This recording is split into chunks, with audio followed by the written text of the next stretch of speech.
The hum of the projector filled the room as he clicked to the next slide. My diagram stripped of my name, his logo gleaming in the corner. Every nod around the table felt like another erasure of 30 years of work. I sat still, fingers tracing the pen marks I'd once made on that same blueprint. He thought the old engineer wouldn't notice, wouldn't matter.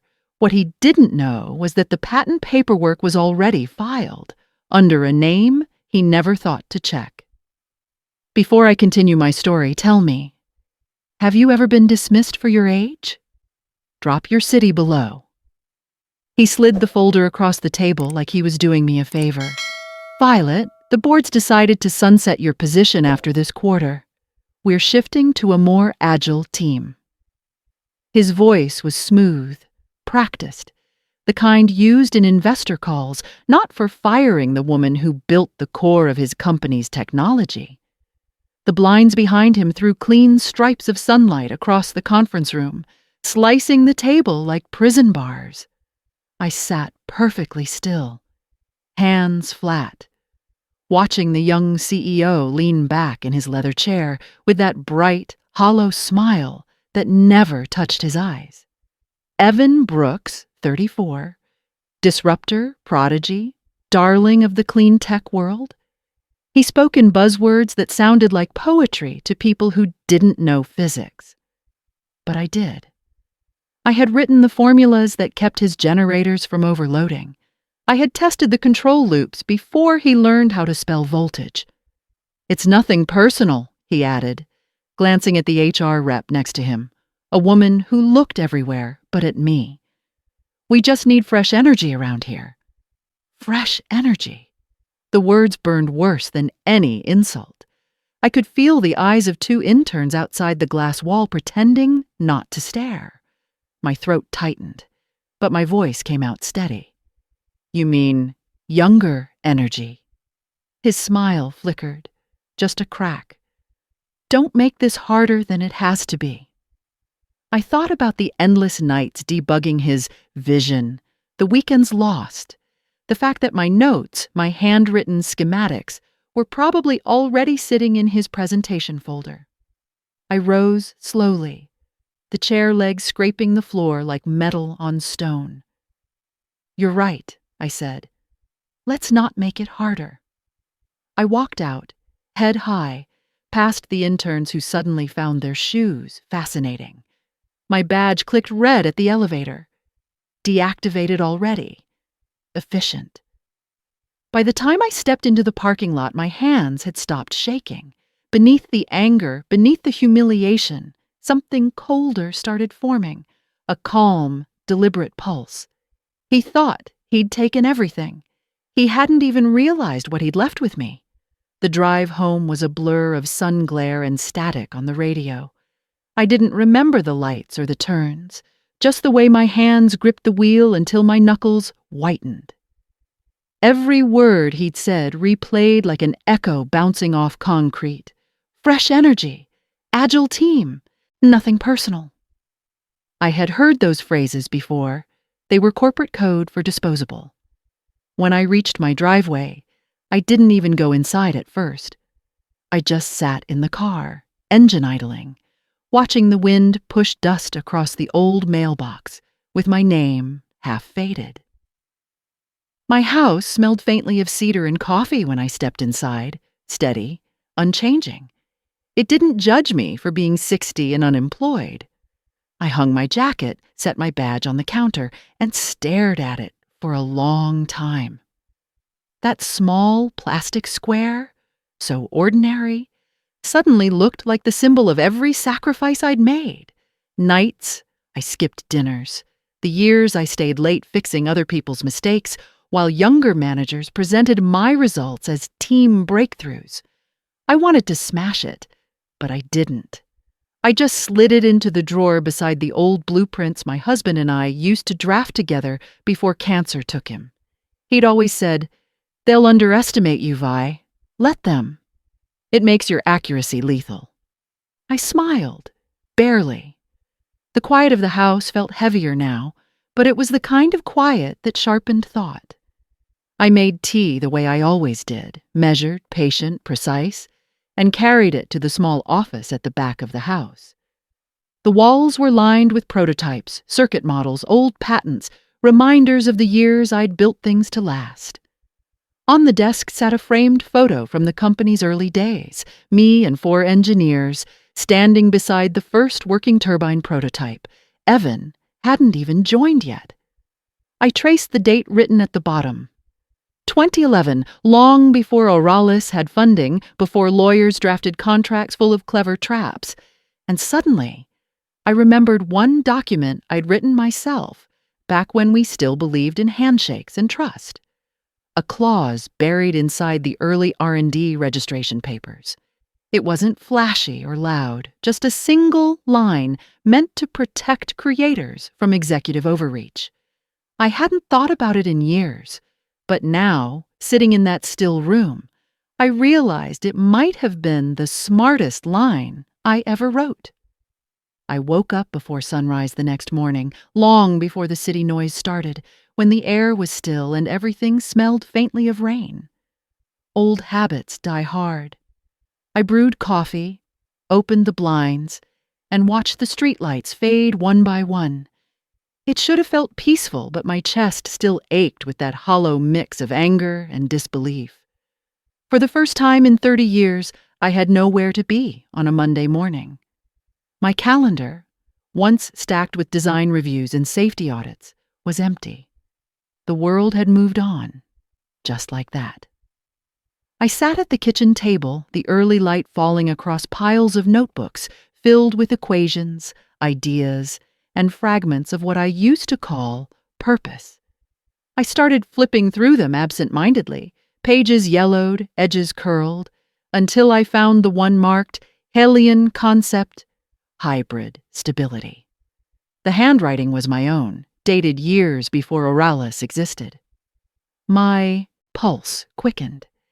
That single binder contained every principle behind the system they were now calling their breakthrough innovation. My pen marks, my initials, my test data. I could almost hear Evan's smug voice again, describing my own design as legacy tech. I smiled bitterly.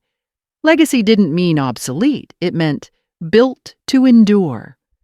I pushed aside the notebooks and powered on my old desktop computer. The fan groaned like it hadn't been used in months, but it still started.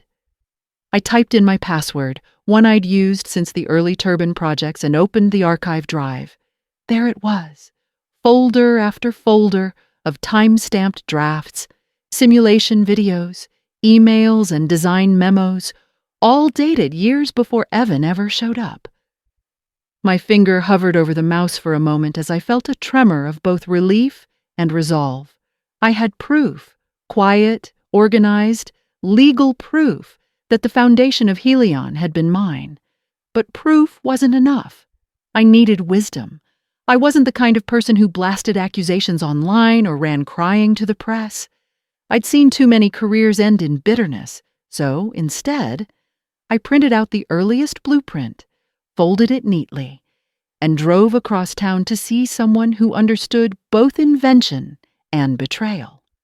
Marjorie Chu, my former patent consultant, now retired but still sharper than any attorney twice her age. Her porch smelled of jasmine and dust, and when she opened the door, she didn't need an explanation. "He took it, didn't he?" she asked before I said a word. I nodded. "Then let's make sure he never gets to keep it." Inside, we cleared her dining table and spread out the papers. She read silently for nearly 10 minutes, then looked up, eyes bright with that glint of professional satisfaction. "You registered the concept before they incorporated. That means it's yours." I exhaled slowly, realizing I hadn't breathed properly all day. She leaned forward, voice low and certain. "Evan Brooks may run the company, Violet, but you still own its heart." By the time spring rolled around, my name had vanished from every document tied to Helion. I wasn't surprised. That's how men like Evan worked: erase quietly, celebrate loudly. He'd sent out press releases, tagged industry magazines, and plastered his face on every renewable energy feed. The Green Future Expo in Austin was his stage, and he strutted across it like he owned the sun itself. I wasn't there in person, but I didn't need to be. I watched the live stream on my old laptop from the quiet of my living room, a mug of coffee in hand. The camera panned to him on stage, perfectly styled hair, hands moving like a preacher selling salvation. Behind him glowed a 60-foot screen with the title Helion OS, Revolutionizing Municipal Grid Flow. When the slide changed, I froze. There it was, my old line, copied word for word from my original white paper, dynamic voltage prediction through multi-source stabilization. Not one syllable, changed. The audience clapped, dazzled by numbers they didn't understand, metrics that meant nothing without the math beneath them. I could almost hear him rehearsing the phrases I'd once muttered to myself in late-night testing sessions. Our model predicts a 38% reduction in loss and a 40% increase in grid stability. My throat tightened. The applause hit like static in my ears. I could imagine the investors lining up, shaking his hand, congratulating him on his vision. My phone buzzed nonstop with old coworkers sending clips and messages. "He's using your stuff." "You seeing this? Unbelievable." I didn't reply. I just kept watching as the man who called me obsolete basked in stolen light. When the feed ended, the house felt too still, too clean. I set down the mug, walked to the window, and stared at the row of solar panels I'd installed on my own roof a decade earlier. Quiet, reliable, never needing applause. My reflection looked older than I remembered, but steadier too. I knew what came next. Public fame was temporary. Paperwork was forever. Later that evening, I called Marjorie. She picked up on the second ring. "He launched it, didn't he?" "In front of half the industry," I said. "Good," she replied. "That means we have public record of infringement once the patent goes live." I smiled for the first time in weeks. The trap wasn't about revenge. It was about truth finally having a timestamp. The next morning, I filed the final amendment to my application, Helion Hybrid Control, listed under VM Systems LLC, full rights reserved. When the confirmation email arrived, I didn't feel giddy. I felt grounded, like the sound of an engine settling after a storm. Evan was somewhere shaking hands with executives, basking in borrowed glory. He didn't realize the very code behind his revolution now lived under a name he never once thought to read carefully. Let him build his empire on that foundation. Paperwork may be invisible, but when it moves like an earthquake. 3 weeks after the Expo, a plain envelope arrived in my mailbox. No company logo, no return address, just a federal seal and a reference number in the corner. I slid it open carefully, sliding out the single sheet inside.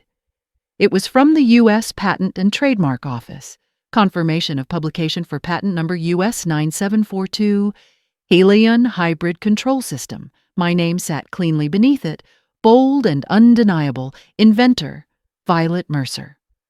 Owner, VM Systems, LLC. I stared at it for a long time, the kind of silence where even the ticking clock sounds respectful. It wasn't revenge. It was recognition, written in black and white. I scanned the letter and sent a copy to Marjorie. Her reply came 5 minutes later. "Ready to notify them?" I typed back, "Let's." She drafted the cease and desist notice that night, a perfectly polite dagger. It was firm but calm, every sentence cut from legal steel. To the executive leadership of Auralis Energy, you are hereby notified that your continued use, distribution, or presentation of the Helion Hybrid Control System constitutes unauthorized use of patented technology under the ownership of VM Systems LLC. You have 7 business days to respond with a proposed licensing agreement or to cease operation immediately. She CC'd me and set it for 9 a.m. Monday delivery. I barely slept that weekend. By Monday afternoon, she forwarded me a thread. The email had hit every executive inbox before breakfast. Within minutes, someone in their legal department panicked and forwarded it to Evan. His reply came at 9:14 a.m. Short, dismissive, predictable. This is absurd. The Helion framework was developed internally. Ignore this and focus on the product rollout. That arrogance was going to cost him more than his pride. 2 days later, Auralis' legal counsel reached out to Marjorie directly. Their tone was different, measured, cautious, the sound of people who'd started checking timestamps. The patent registration dates didn't lie. The earliest code commits and technical notes were mine, not the company's, and the first line of the registration clause, independent prior works remain property of the creator, hit them like a cold gust through glass walls. They asked for a friendly resolution. Marjorie, as always, stayed polite but unyielding. "My client is open to licensing discussions," she said, "but only under terms acknowledging full ownership." They tried charm, flattery, even subtle intimidation. Surely Ms. Mercer would prefer to remain associated with Auralis as the visionary mentor of the Helion platform. I could almost hear the smirk behind those words. I sent back a short note of my own. "I was never your mentor. I was your foundation." The silence that followed was worth every late night I had ever spent being ignored in that office.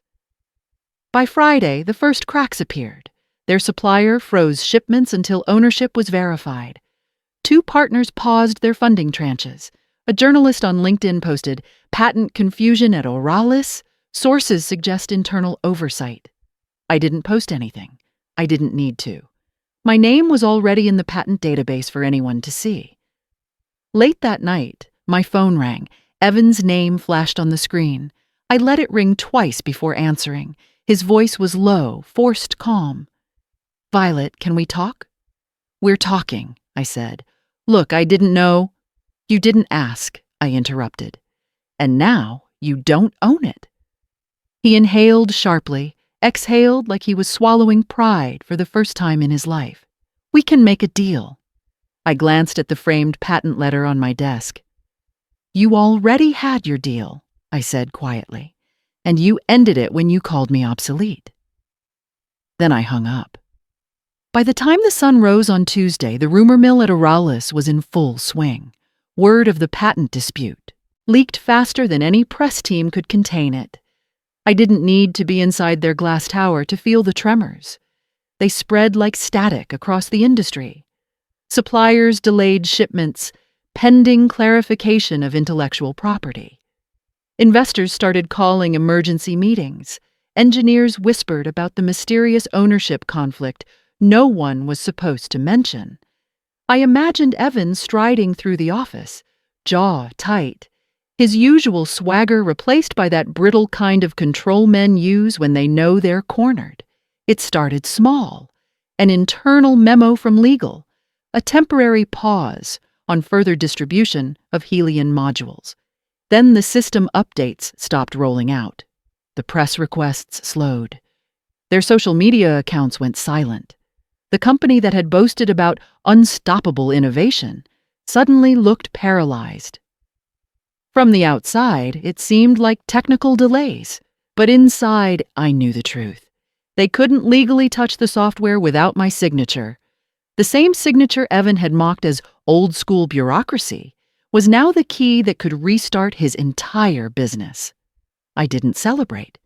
There was no champagne moment, no dramatic revenge montage, just quiet satisfaction, watching arrogance meet accountability. Marjorie sent me daily updates, letters from their counsel, drafts of desperate counterproposals, conference call summaries filled with phrases like contain reputational risk and urgent remediation. Every word reeked of panic.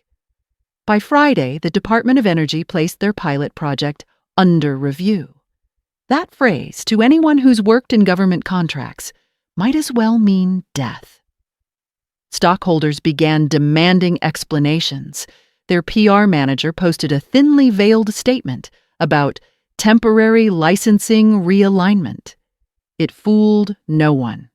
Trade media pounced within hours. Headlines appeared. Clean tech darling faces, patent crisis. Helion ownership questioned. In a matter of days, their valuation slipped at 27%. By the next week, Evan's face disappeared from the company's homepage, replaced by stock photos of wind turbines and a bland press release about leadership transitions. Someone sent me a screenshot of the internal memo. Effective immediately, Michael Evan Brooks will step down from his role as CEO to pursue new opportunities.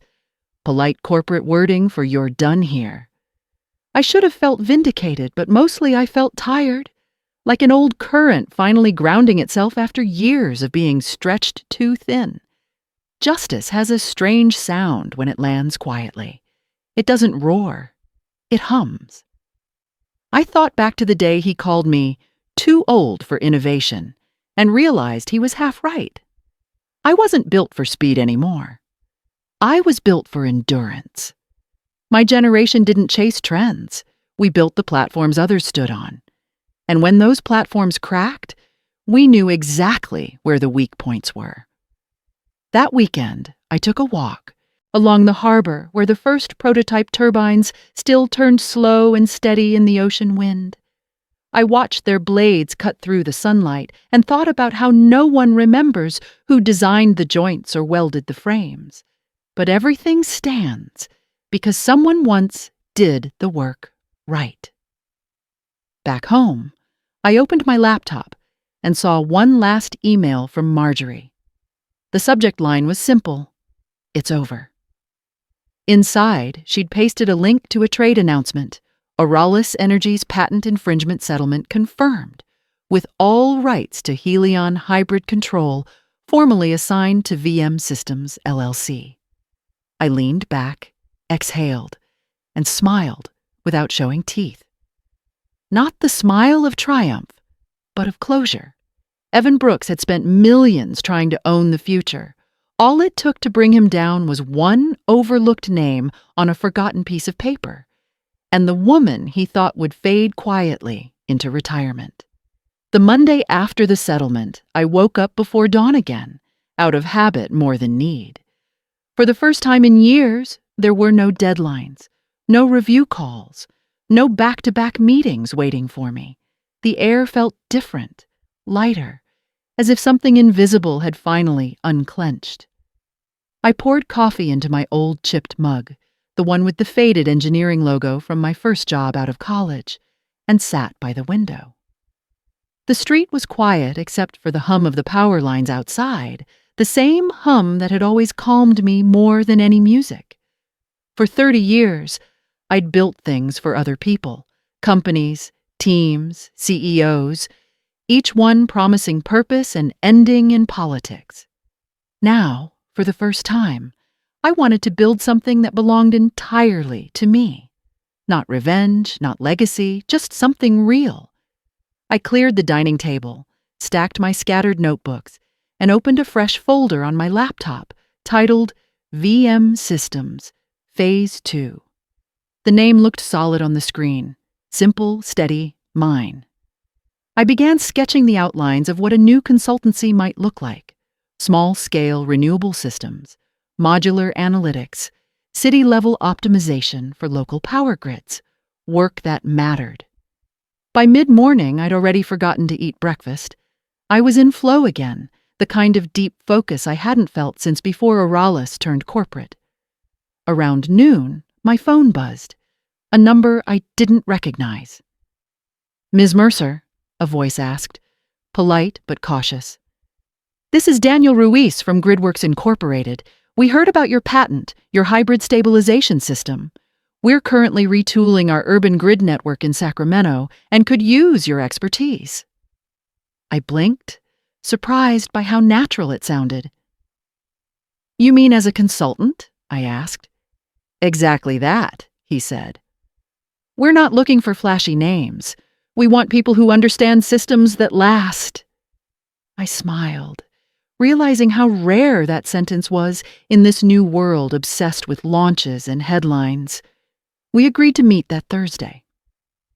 When I hung up, I sat there for a moment, letting the quiet expand until it filled the whole house.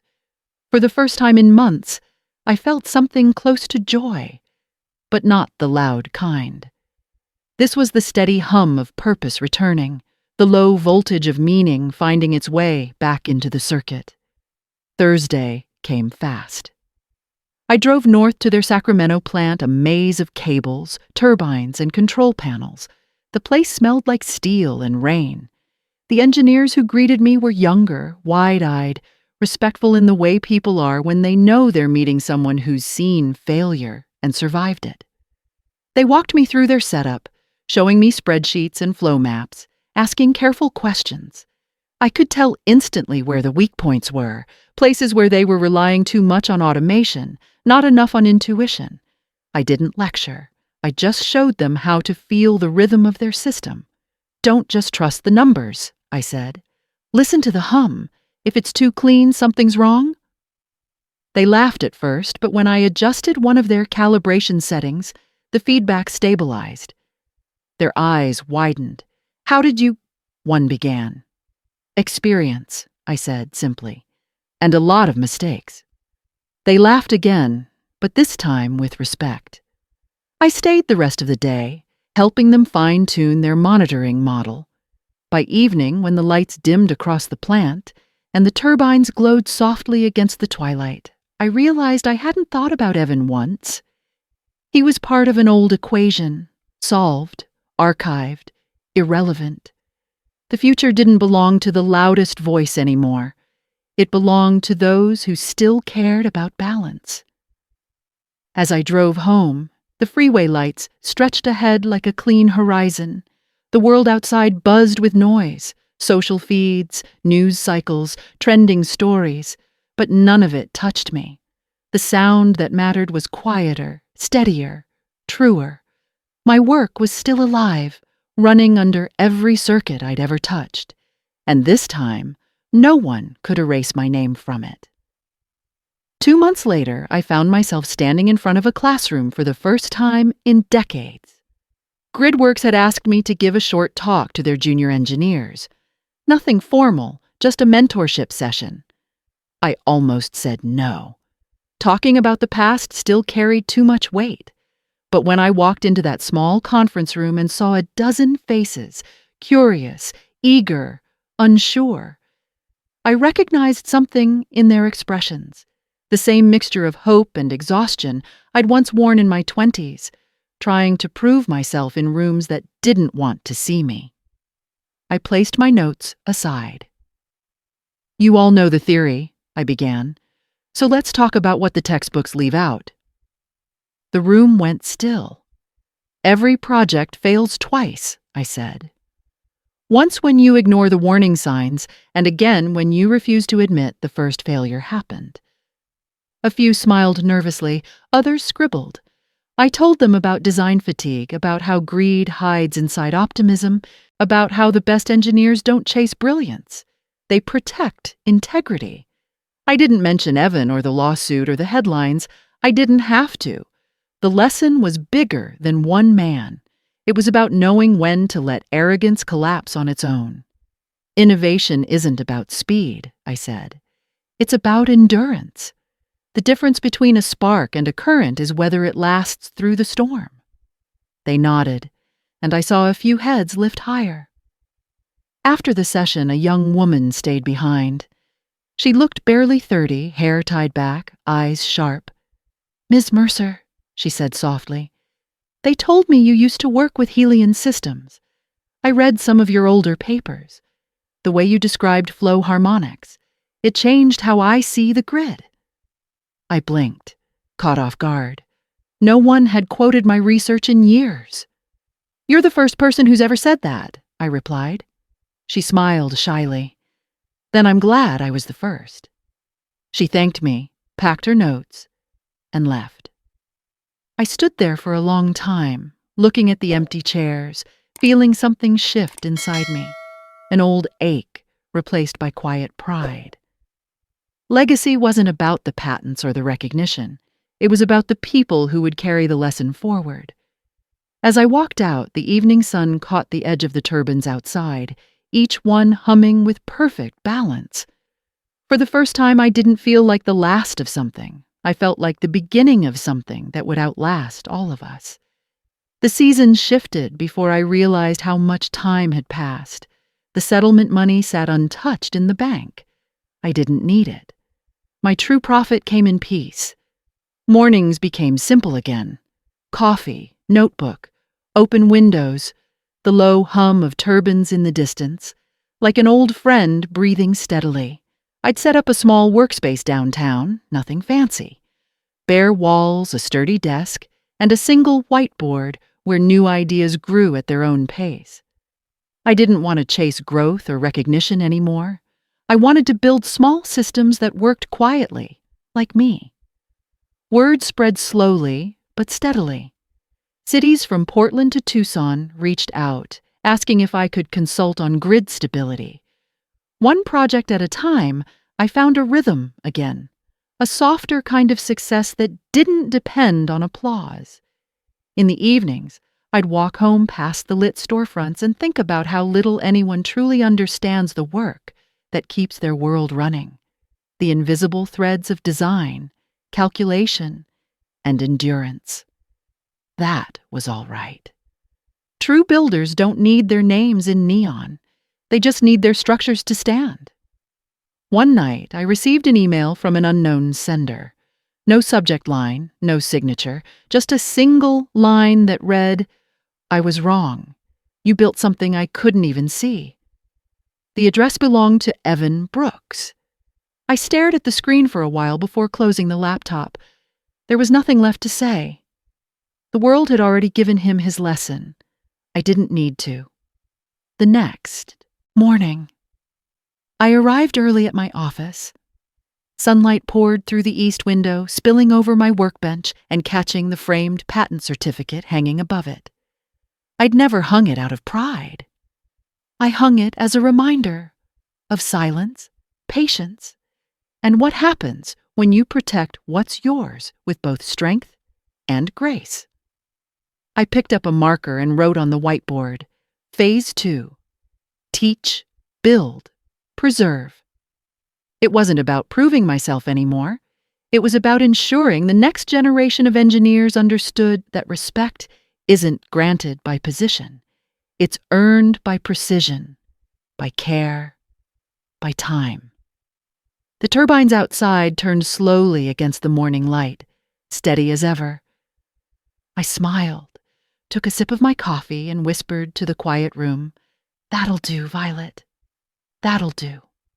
It was a rainy Thursday when the phone rang again, the kind of slow, steady rain that made the world feel smaller and softer. I almost didn't answer. Unknown numbers rarely brought good news, but something in me, the old curiosity that never died, made me pick up. "Ms. Mercer," a man's voice said, tentative. "This is Caleb Dunn from the Department of Energy. I hope I'm not calling at a bad time." My pulse quickened, just a little. "Depends on the reason," I said. He hesitated before continuing. "We're forming an advisory council on sustainable infrastructure. We need someone who understands both the technology and the politics of it. Your name came up more than once." I leaned back in my chair, watching raindrops trace slow paths down the glass. "You know I'm not exactly a diplomat," I said. "That's why we need you," he replied. "You see the difference between performance and pretense. Most people can't." I let the silence stretch. I could hear the faint hum of the rain on the window, the quiet rhythm that always reminded me of circuits syncing. "All right," I finally said. "Send me the details." After we hung up, I sat there for a long while, staring at the phone. I had promised myself I was done with boards and committees, done with politics dressed as progress. But this felt different, less like going back and more like setting things right from the inside. That evening, I drafted a list of questions for their first meeting. Not technical ones, human ones. Who gets left behind when we rush to modernize? Who owns the code that keeps our cities alive? I'd seen what happened when ego outran ethics, and I wasn't going to watch it happen again. When I turned off the lights and looked out across the rain-soaked skyline, the city shimmered faintly, each building glowing from the grid I'd once helped design. It wasn't triumph, I felt, just a kind of still satisfaction. The world had tried to forget where its foundation came from. Now, it was asking the woman who built it to help rebuild it right. The first meeting was held in Washington, a polished conference room with glass walls that reflected much light and too little warmth. Around the long oval table sat 12 people, executives, scientists, policy advisors, all younger than me, all eager to be heard. They spoke in rapid bursts, throwing out acronyms like confetti, chasing the approval of whoever might be listening. I didn't interrupt. I listened, quietly, the way you do when you're mapping a system's weak points. One man, barely 30, said something about innovation through deregulation. Another countered with, we need less friction, not more oversight. I could taste the irony. They were repeating the same mistakes, just in cleaner suits. When the moderator finally turned to me, her voice was too polite. Ms. Mercer, we'd love your perspective. I folded my hands, felt the smooth coolness of the table beneath my fingers, and said evenly, you're all talking about acceleration. No one's talking about control. Speed doesn't mean progress if the foundation cracks underneath. A few of them shifted in their seats. One woman nodded, almost imperceptibly. We can build the future faster, I continued, but only if we respect the systems that carry it. Power grids, supply chains, people. They're not obstacles. They're the structure. The room went still, and for the first time that morning, silence felt like agreement instead of apathy. I watched their faces soften as they realized I wasn't there to argue. I was there to anchor them. Afterward, as everyone filed out for coffee, the youngest member of the group, a quiet researcher with tired eyes, stopped by my chair. I've been waiting for someone to say that out loud, she whispered. I smiled faintly. Then you say it next time. She nodded, like she understood it wasn't a suggestion, but a passing of duty. When the room emptied, I stood alone, watching sunlight bounce off the marble floor. The sound reminded me of turbines spinning at dawn, steady, balanced, alive. 2 months into the council work, I started noticing small shifts. Meetings that once felt like performances began to sound more like problem-solving sessions. The same young analysts who had spoken in buzzwords were now asking about grounding thresholds and redundancy layers. They were beginning to think like engineers, not marketers. It wasn't dramatic, but it was real. I'd seen revolutions start with smaller sparks. One afternoon, after a particularly long meeting about urban resilience, I walked through the hall lined with portraits of past energy directors. They were all men, gray suits, confident smiles, names engraved in brass. I paused halfway down the corridor, realizing that for the first time, a woman might actually have her name added to that wall, not because she fit a quota, but because she refused to compromise on principle. Outside, the sun was low, turning the marble lobby into sheets of gold. A group of interns waited by the elevators, their arms full of reports. One of them recognized me and whispered, "That's her." I didn't turn, but I smiled to myself. Not out of vanity, out of gratitude. If recognition came, it was only because the work spoke first. Later that week, I received a letter from a small engineering college in Ohio. They were starting a scholarship fund in my name, focused on women entering the field of renewable systems. The letter was handwritten, formal yet sincere. "We tell your story to every new student," it read, "that you proved knowledge outlasts ego." I folded it carefully, placing it inside the same folder that once held my patent letter. That night, I took a walk by the river. The city lights shimmered on the surface, flickering like data streams across water. I realized that the systems I'd built weren't just mechanical. They were human.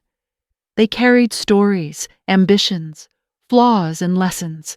Every algorithm and circuit had a pulse behind it. Every design, a fragment of its maker. I thought of the young woman who had thanked me months ago, of the quiet researcher at the council, of the interns who whispered my name with wonder instead of pity. Legacy wasn't about memory. It was about motion, about how one person's endurance became someone else's beginning. As I watched the lights ripple across the current, I felt that rare kind of peace that doesn't fade when you go home. It settles into you, deep and steady, like voltage finding its circuit. It was almost a year to the day since the settlement when I saw his name again. I was in the middle of reviewing a proposal draft when an email notification popped up in the corner of my screen. Invitation to speak, Global Clean Energy Forum. I almost deleted it until I saw the signature, Panel Chair, Evan Brooks. I sat back, reading it twice. The message was polite, professional, almost painfully formal. Ms. Mercer, I will be moderating a session on ethical innovation at the upcoming Global Clean Energy Forum. Your perspective would add valuable context. I understand if you prefer not to attend. I didn't reply right away. I just stared at the screen, listening to the faint hum of the office air vent. He wasn't supposed to be in that world anymore. Last I'd heard, he'd gone quiet. No company, no speaking gigs, just a ghost moving between failed startups. And yet, here he was, hosting a panel on ethics. The irony almost made me laugh. That night, I printed the invitation and left it on the kitchen counter. I didn't sleep much. The idea of standing in the same room as him again stirred something complicated. Not anger exactly, but curiosity. People don't change easily, but sometimes they break just enough to see clearly for the first time. The next morning, I emailed back one line, "I'll be there." The conference was in Denver, sleek and overlit, full of familiar faces and too much coffee. I wore a charcoal suit and my old silver watch, the one my husband had given me when my first patent was approved. The session room buzzed with soft conversation as attendees filed in. When Evan finally walked onto the stage, the air shifted. He looked older, thinner. The polished arrogance was gone. His voice carried something new, humility, maybe even regret. "Our industry," he began, "has been brilliant at invention and terrible at accountability." He paused, scanning the room. "Some of us learned that the hard way." He didn't say my name, but every eye turned toward me. When it was my turn to speak, I didn't rehearse, I just told the truth. I talked about how technology loses its soul when profit outruns purpose, about how leadership isn't about who speaks the loudest, but who listens the longest. The audience was silent, not out of politeness, but out of understanding. When I finished, Evan nodded slowly. "Thank you, Ms. Mercer," he said softly, "for everything you built and for everything you taught me." There was no applause, just that heavy stillness that follows when words finally land where they were meant to.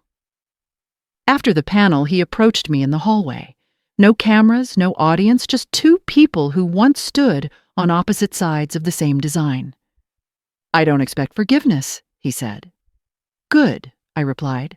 "It's not mine to give." He gave a small, tired smile. "You were right about foundations," he said. "I tried to build faster. You built to last." For the first time, I saw not the man who stole from me, but one who had finally learned how small victory looks when it's built on arrogance. I nodded once, not in reconciliation, but in closure. As I walked away, I didn't look back. The echo of my footsteps sounded steady, deliberate, final, like the hum of a system perfectly balanced at last. After Denver, life returned to its calm rhythm. But something subtle had shifted inside me. The encounter hadn't reopened old wounds, it had sealed them. Closure, I realized, isn't about who apologizes. It's about who stops bleeding. My days fell into a gentle order, morning walks, consulting calls, the steady hum of design work. Yet, in the quiet moments, I found myself thinking not about what had been taken from me, but what had been restored. One evening, while sorting old files for archiving, I came across a notebook bound in cracked leather. My handwriting filled its pages, diagrams curling around margins, coffee stains marking years of late nights. On the first page, written in my husband's handwriting, was a single line. "You build the world, Vi. Just make sure it remembers your name." I closed the notebook and sat for a long time, the house lit only by the soft glow of the desk lamp. That sentence had once sounded like ambition. Now it felt like peace. The world didn't have to chant my name. It only needed to run on what I built, quietly and honestly. That was enough. The next week, I accepted a teaching residency at a small technical institute outside Seattle. It wasn't prestigious, but that was the beauty of it. The students there were dreamers, the kind who still drew ideas on paper napkins, the kind who didn't chase investors but chased understanding. On my first day, I walked into a lab that smelled faintly of ozone and solder. The room buzzed with energy, young minds trying, failing, learning. "We don't have much equipment," the department chair apologized. I smiled. "That's fine," I said. "Great things rarely start with enough." I spent the semester teaching them not just how to design systems, but how to protect them, legally, ethically, emotionally. I told them that creativity without ownership is vulnerability, and that integrity is the only current that never shorts out. They listened, they asked, they questioned. By the end of the term, one of them handed me a small prototype of a microgrid interface, rough but functional, signed on the back, "Inspired by VM." I traced the letters with my thumb and felt something settle inside me. Not pride, continuity. The next generation was learning the right blueprint, not just of circuits, but of character. As I locked the lab that night, the sound of the machines winding down reminded me of ocean waves, steady, endless, carrying everything forward. I whispered softly into the quiet, "That's how the world remembers." Winter came softly that year, wrapping the city in a kind of hush I hadn't heard in decades. Snow gathered along the power lines outside my window, muting the usual hum. I spent my evenings writing, nothing formal, just thoughts I wanted to leave behind. It began as a list of reminders for my students, but it slowly became something else. A letter to whoever might one day find themselves where I once stood, overlooked, underestimated, and still standing tall. To the next builder I wrote, "You will meet people who mistake noise for brilliance. Don't fight them. Let them talk until the current of their own arrogance burns itself out. Then keep working. Build what lasts." The words came easily after that, pouring out like water finding its path. Don't chase applause. Chase precision. Document everything. Protect your ideas. If they steal your light, remember, truth glows longer than glory. And when you win, do it quietly. The world listens harder to silence than it ever will to shouting. By midnight, I had filled 10 pages. My handwriting wavered toward the end, but my thoughts stayed steady. I slipped the pages into an envelope, sealed it, and labeled it in clean block letters for whoever takes my chair next. I placed it inside the top drawer of my desk at the Institute, right beneath the blueprint signed "Inspired by VM." It wasn't a legacy. It was a handoff. The next morning, the sun came up sharp and cold, turning the snow into silver ribbons along the roof lines. I made coffee, packed my bag, and headed out. The streets were quiet except for the sound of shovels scraping and a distant train whistle cutting through the air. As I crossed the campus courtyard, the wind caught my scarf, carrying with it the faint scent of steel and frost, a smell that always reminded me of beginnings. I smiled. Every builder needs one final project. Mine was already done. It wasn't a patent or a platform or even a lesson. It was a permission slip for someone else to start without fear. When I reached my office door, I unlocked it, flicked on the light, and whispered, "Your turn." Spring returned like a quiet apology, and with it came a sense of completion I couldn't quite name.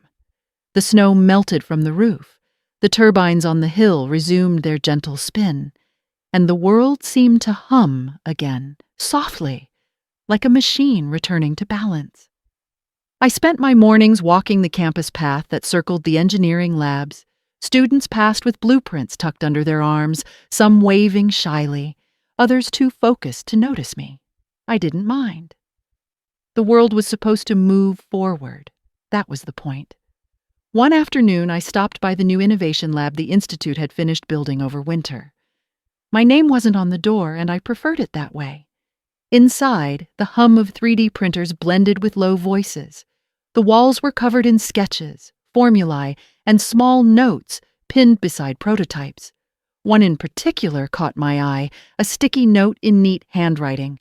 "Respect the design, or the design will teach you respect." I smiled. The words weren't mine, but they carried my echo. The legacy I had left wasn't about ownership anymore. It was about resonance. These young engineers were building systems I couldn't even have imagined, but somewhere in their logic, a small part of my foundation lived on. As I stood there, the power flickered for half a second. No one panicked. They just recalibrated. One student, a tall kid in a flannel shirt, turned and said, "It's okay, our backup module kicked in." The light steadied and the hum resumed. I realized that was life itself. Tiny lapses, steady recoveries, systems breaking, then finding rhythm again. I stepped outside and tilted my face toward the sunlight breaking through the clouds. The air buzzed faintly with energy from the turbines overhead. The power grid, the city, the classrooms, they were all connected now, working in quiet unison. I didn't need to speak anymore. The silence carried my voice better than words ever could. When people asked what I did for a living, I used to say I built systems. But standing there beneath that steady hum, I understood the truth. I hadn't just built systems, I'd built continuity. The day I decided to retire, the world was quiet in a way that felt almost ceremonial.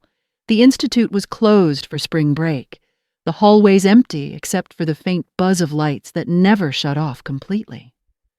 I walked slowly through the lab one last time, fingertips gliding across the cool metal counters, the hum of machines pulsing like a steady heartbeat. Every piece of equipment, every note on the wall, every smudge of graphite on a desk carried traces of the people who had passed through, each of them a current feeding something larger than themselves. I stopped at my office door, the one with no nameplate, just a thin line of sunlight leaking through the blinds. On the desk sat the envelope I had sealed months ago, still resting where I'd left it. For whoever takes my chair next. I didn't open it. I simply placed my hand over it, a small gesture of trust in whoever would find it. My reflection in the glass window looked softer than I remembered, less like the woman who fought to be heard, and more like the one who had learned when to let silence speak. As I gathered my things, a maintenance worker passed by, nodded politely, and said, "You the one who fixed the power loop last winter?" I smiled. "A long time ago," I said. "It's still running, right?" He grinned. "Runs better than ever." That was enough.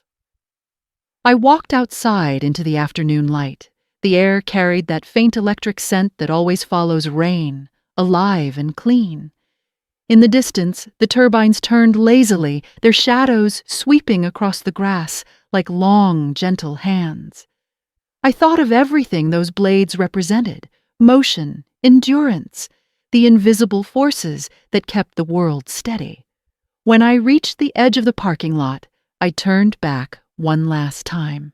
The building stood solid against the sky, humming with life, full of people who didn't need to know my story to feel its shape beneath their work. I whispered, not out of habit, but gratitude, "Stay balanced." Then I walked on, the wind at my back, carrying the faint sound of a system running exactly as it should. When people ask how I managed to survive a CEO like Evan Brooks, I tell them it wasn't brilliance that saved me. It was patience.